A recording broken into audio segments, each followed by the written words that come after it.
তাওয়াতে তেল দিয়ে দিচ্ছি, সামান্য একটু তেল।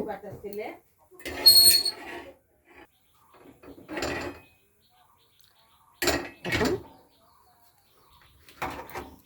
আটা গুলাটা দিয়ে দিচ্ছি।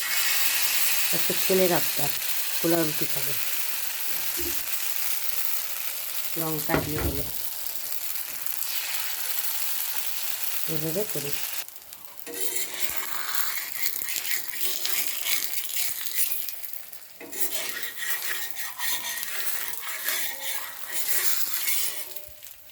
এখন উল্টিয়ে দেবো।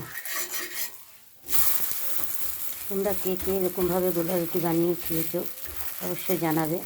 এর মধ্যে পেঁয়াজও দেওয়া যায়, কালো জিরা দেওয়া যায়, তাই আমি পেঁয়াজটা দিব না সকালবেলা। লঙ্কা একটা দিয়েছি, দুটো। এর মধ্যে তোমরা চিনিও দিতে পারো অথবা গুড় দিয়েও খেতে পারো। গুড় দিয়ে চিনি দিয়ে আটাটাকে গুলিয়ে নিতে পারো, তাহলে মিষ্টি মিষ্টি হবে। হয়ে গেছে, এখন নামিয়ে ফেলবো।